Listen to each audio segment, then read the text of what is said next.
Na semana passada, vídeos de saques generalizados na Filadélfia viralizaram nas redes sociais.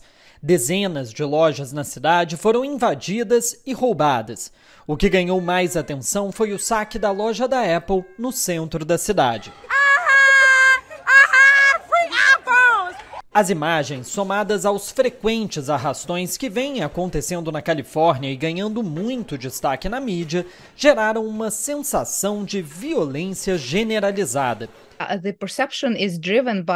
A percepção de violência é impulsionada pelos incidentes mais vívidos e mais recentes. Por exemplo, quando temos casos de saques na Filadélfia conectados com o assassinato de Eddie Irizarry e a libertação do policial acusado de o matar. Esses casos são muito vívidos, estão no jornal, então você pensa que está acontecendo em todos os lugares, mas é apenas um ponto no mapa geral do que está acontecendo em termos de criminalidade. The bigger picture of what is happening with crime.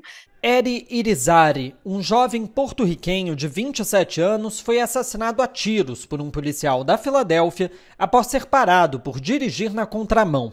As acusações contra o policial foram rejeitadas pela justiça, o que levou a uma onda de protestos. As autoridades locais, porém, afirmam que não há conexão entre as manifestações pacíficas e a onda de saques.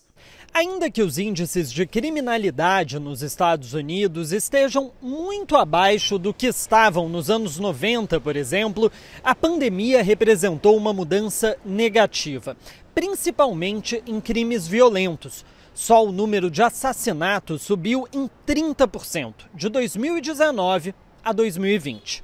It seemed that the pandemic caused a social stress. Parece que a pandemia gerou um estresse social, e um estresse social afeta o julgamento das pessoas, seu comportamento e sua forma de interagir com os outros.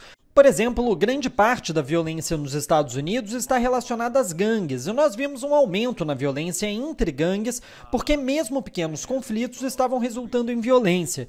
O mesmo aconteceu com brigas no trânsito. Pessoas que estavam dirigindo eram cortadas e respondiam de forma violenta. You get cut off and would respond violently.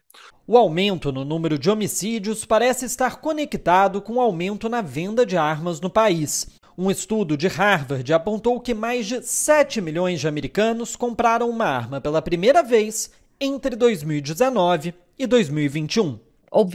Obviamente, isso contribui. Quanto mais armas há em circulação, mais armas as pessoas têm, mais acesso elas têm a uma forma fácil de cometer um crime violento. Então, sim, isso pode ter contribuído também para esse pico. Nos últimos meses, porém, os índices de criminalidade parecem apontar para uma volta aos padrões pré-pandemia. A sensação de segurança, por outro lado, não. Isso tem relação com a politização do tema.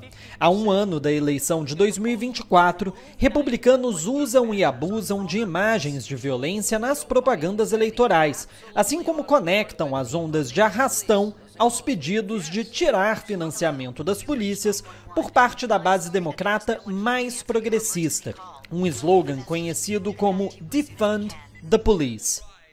I'm Donald J. Trump, and I approve this message. So what we saw, particularly after these... O que nós vimos, principalmente depois dos protestos por justiça social após a morte de George Floyd em 2020 em Minneapolis, foi algumas cidades progressistas falando: bem, vamos repensar nossas abordagens policiais, precisamos de uma reforma policial. E nós vimos isso na região de São Francisco, em Portland e em Seattle.